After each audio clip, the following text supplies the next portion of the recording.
15 വർഷത്തോളമായി ഈ ഒരു സ്ഥലത്ത് ആലുവയുടെ സ്പന്ദനം അറിയാവുന്ന ആൾ എന്നൊക്കെയാണ് പറയുക.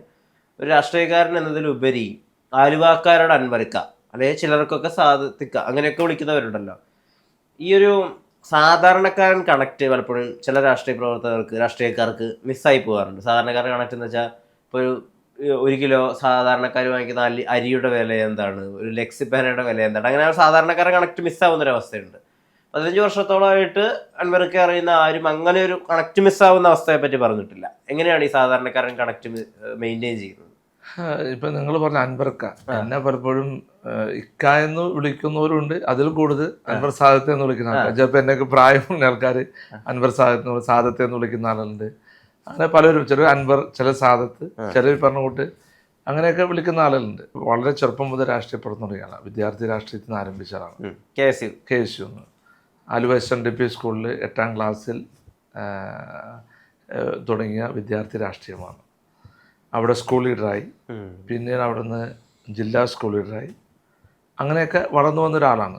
അപ്പോൾ എനിക്ക് രാഷ്ട്രീയത്തോട് കുറച്ച് താല്പര്യം ഉണ്ടായിരുന്നു. സാധാരണ ഞാൻ അത്താണി അസീസി എന്നൊരു സ്കൂളിലാണ് പഠിച്ചത്.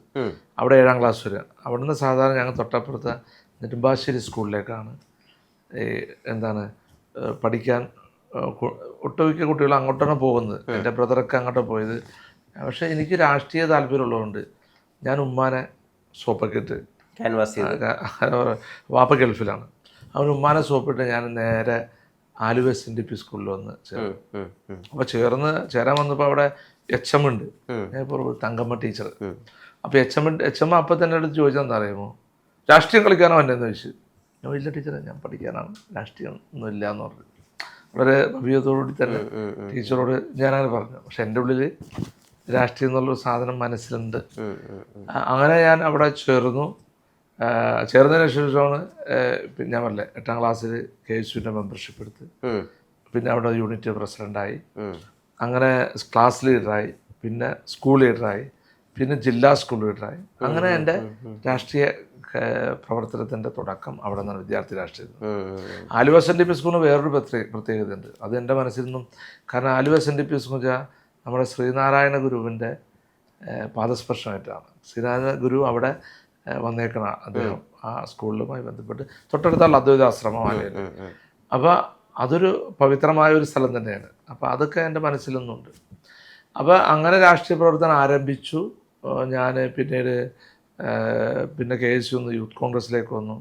KSU ഉണ്ടായിരുന്നപ്പോൾ ഒത്തിരി സമരം പരിപാടികളൊക്കെ നമ്മൾ അറ്റൻഡ് ചെയ്തിട്ടുണ്ട്. പിന്നെ യൂത്ത് കോൺഗ്രസ്സിലേക്ക് വന്നു. പിന്നെ സജീവ രാഷ്ട്രീയത്തിലേക്ക് പൊളിറ്റിക്കലായി. നമ്മൾ പാർട്ടിയുടെ ബൂത്ത് ഹൗസ് ഉണ്ടായിരുന്നു, വാർഡ് ഹൗസ് ഉണ്ടായിരുന്നു, അങ്ങനെയൊക്കെ സജീവമായി ഒക്കെ നിന്ന ഒരു വ്യക്തിയാണ് ഞാൻ. അങ്ങനെ രാഷ്ട്രീയ പ്രവർത്തനവും KSU യൂത്ത് കോൺഗ്രസ്, അങ്ങനെ യൂത്ത് കോൺഗ്രസിൻ്റെ ഒത്തിരി സമരങ്ങളിലൊക്കെ പങ്കെടുക്കാനും, അങ്ങനെ യൂത്ത് കോൺഗ്രസിൻ്റെ ജില്ലാ സെക്രട്ടറിയായി, പിന്നെ സംസ്ഥാന സെക്രട്ടറിയായി, അങ്ങനെയൊക്കെ സജീവമായി പൊളിറ്റിക്സിൽ. അതോടൊപ്പം തന്നെ നാട്ടിലും ഞാൻ എൻ്റെ രാഷ്ട്രീയ പ്രവർത്തനം വളരെ സജീവം. എൻ്റെ പഞ്ചായത്ത് ചെങ്ങമനാടാണ്. ആ ഞങ്ങളുടെ മണ്ഡലം തലത്തിലുള്ള വർക്കുകളിലും ബ്ലോക്ക് തലത്തിലുള്ള വർക്കുകളും പൊളിറ്റിക്കൽ എല്ലാ വർക്കുകളും സമരരംഗത്തായാലും എല്ലാ പാർട്ടി രംഗത്തും ഒക്കെ സജീവമായി. അതുപോലെ ജനങ്ങളുടെ ക്ഷേമ പ്രവർത്തനം, ജനങ്ങളുടെ കാര്യങ്ങളൊക്കെ വേണ്ടി സ്ഥിരമായി പോലീസ് സ്റ്റേഷൻ.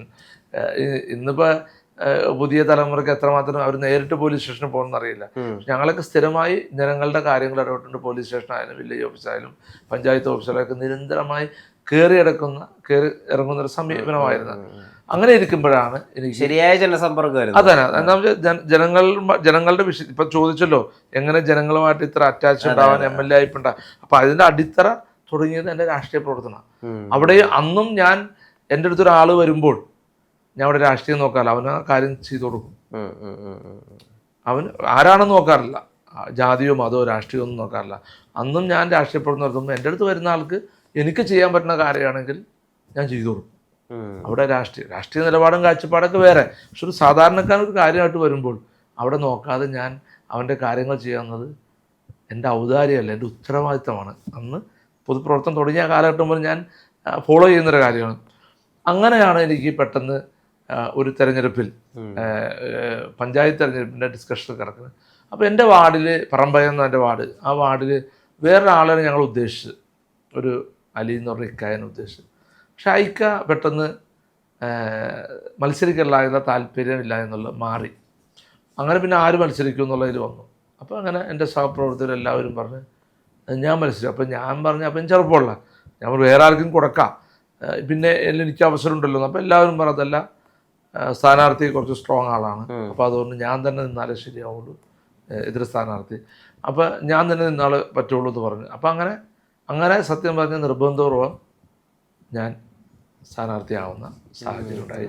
അങ്ങനെ അവിടെ നല്ല ഭൂരിപക്ഷം തന്നെ ആ വാർഡ് കുറേ നാൾ LDF ഇരുന്ന വാർഡായിരുന്നു.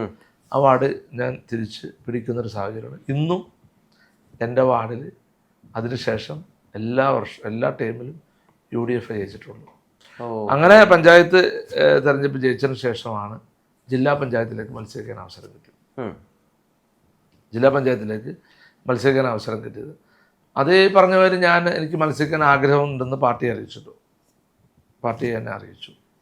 അങ്ങനെ പാർട്ടിയെ അറിയിച്ചപ്പോഴാണ് അങ്ങനെ അവിടെ എനിക്ക് ജില്ലാ പഞ്ചായത്തിൽ മത്സരിക്കാൻ അവസരം. അന്ന് ജില്ലാ പഞ്ചായത്തിൽ ഏറ്റവും കൂടുതൽ ഭൂരിപക്ഷം എനിക്ക് കിട്ടിയത് 13,000 ചില്ലാൻ വോട്ടിൻ്റെ ഭൂരിപക്ഷം എനിക്ക് ജില്ലാ പഞ്ചായത്തിൽ. അത് ഞാൻ ആ തെരഞ്ഞെടുപ്പ് ഒരു ആസ്വദിച്ചെന്നറിയുമ്പോൾ അന്ന് വാർഡ് വൈസല്ല, ഓരോ വാർഡിൽ ഇങ്ങനെ ഇലക്ഷൻ നടക്കുമല്ലോ, എന്തായാലും ഇത്ര വാർഡുണ്ടല്ലോ. പക്ഷെ അവിടെ എനിക്ക് കണ്ട ഒരു പ്രത്യേകത, ഞാൻ എല്ലാ വാർഡിലും ലീഡ് ചെയ്ത്, BJP ജയിച്ച വാർഡിലാണ് ലീഡ് ചെയ്ത്, CPM ജയിച്ച വാർഡിൽ ലീഡ് ചെയ്തു. അപ്പോൾ ജനങ്ങൾ അന്ന് എൻ്റെ ആ ഡിവിഷനിലെ ജനങ്ങൾ ഒരു ബാലറ്റ് 3 ബാലറ്റ് പേപ്പർ ഇട്ടുണ്ട്. ത്രിതല പഞ്ചായത്ത് 3 ബാലറ്റ് പേപ്പർ കിട്ടിയപ്പോൾ ഒരു വോട്ട് കോൺഗ്രസിന് ചെയ്ത്, ഒരു വോട്ട് BJPക്ക്, ഒരു CPM ചെയ്ത്. അങ്ങനെ ചില വാർഡുകളിൽ 2 CPM ചെയ്ത്, ഒരു കോൺഗ്രസ് ചെയ്ത്. അതാണല്ലോ ഞാൻ എല്ലാ വാർഡിലും ലീഡ് ചെയ്യാനുള്ള സാധ്യത. അപ്പം അങ്ങനെ ജില്ലാ പഞ്ചായത്ത് നല്ല ഭൂരിപക്ഷം നേടി. ആ നല്ല ഭൂരിപക്ഷം നേടിയതാണ് എനിക്ക് നിയമസഭയിലേക്കൊരു അവസരം കിട്ടിയത്. സത്യമായി നിയമസഭാ സീറ്റ് ഞാൻ തുറന്നു പറയാം, ഞാൻ നിയമസഭാ സീറ്റിൽ മത്സരിക്കണമെന്ന് ആഗ്രഹം പറഞ്ഞ് അങ്ങോട്ട് ചെന്നതല്ല.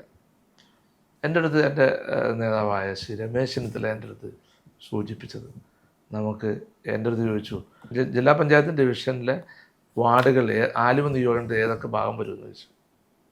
അപ്പോൾ ഞാൻ പറഞ്ഞ് ഇങ്ങനെ 2 വാർഡ് ഒഴിച്ച്, അങ്കമാലിലെ കുറുമശ്ശേരി 2 വാർഡുണ്ട്, ആ 2 വാർഡ് ഒഴിച്ച് ബാക്കിയെല്ലാം ആലുവയിൽ വന്നു. അപ്പോൾ എൻ്റെ അടുത്ത് പറഞ്ഞ് നമുക്ക് ആലുവയിൽ മത്സരിക്കാൻ നോക്കാൻ പറ്റുമോ എന്ന് പറഞ്ഞു. സത്യം പറഞ്ഞാൽ അന്ന് രാത്രി ഒരു 12 മണിക്കാണ് അദ്ദേഹത്തിന് ഞാൻ കാണുമ്പോൾ എൻ്റെ അടുത്ത് പറയണം, നമ്മളൊരു സിനിമയിൽ പറയൂലേ, സന്തോഷം കൊണ്ട് എനിക്ക് സിനിമയല്ല, ഒരു പരസ്യത്തിൽ പറയും, സന്തോഷം കൊണ്ട് എനിക്ക് ഇരിക്കാൻ വയ്യ എന്ന് പറഞ്ഞ കുട്ടിയുടെ അവസ്ഥയായിരുന്നു. എന്നിട്ട് ഞാൻ 12 മണിയായപ്പോൾ ആരെങ്കിലും അടുത്തും പറയല്ലോ, എൻ്റെ 2 സുഹൃത്തുക്കളെയും വിളിച്ച് പറഞ്ഞു, ഇങ്ങനെ ഒരു കാര്യം പറയുന്നുണ്ട്.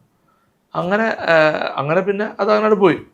പിന്നെയാണ് യൂത്ത് കോൺഗ്രസിൻ്റെ ലിസ്റ്റിൽ വന്ന് ഞാൻ നിയമസഭയിലേക്ക് മത്സരിക്കുന്ന സാഹചര്യം ഉണ്ടായത്, എല്ലാവരും സപ്പോർട്ടോടുകൂടി. അങ്ങനെ ആലുവയിൽ മത്സരിക്കാൻ അവസരം കിട്ടിയത്. അപ്പോൾ ഞാൻ പറഞ്ഞില്ലേ, ഒരിക്കലും ഞാൻ ജില്ലാ പഞ്ചായത്ത് മത്സരിച്ച് അപ്പം തന്നെ നിയമസഭയിൽ ചോദിക്കുക എന്നുള്ളൊരു മാനസികാവസ്ഥ ഉണ്ടായില്ല, സത്യം പറയാം. ഇത് വന്നു ചേർന്നതാണ്. അപ്പം അങ്ങനെ അദ്ദേഹം പറഞ്ഞു. അങ്ങനെ പിന്നെ യൂത്ത് കോൺഗ്രസിൻ്റെ ലിസ്റ്റിൽ ഞാൻ വന്ന് അങ്ങനെയാണ് ഞാൻ നിയമസഭയിൽ മത്സരിക്കുന്ന സാഹചര്യം ഉണ്ടായത്. അപ്പോൾ അതാണ് പിന്നെ നിയമസഭയിൽ മത്സരിച്ചു. അങ്ങനെ ഞാൻ അന്ന് ജയിച്ചു.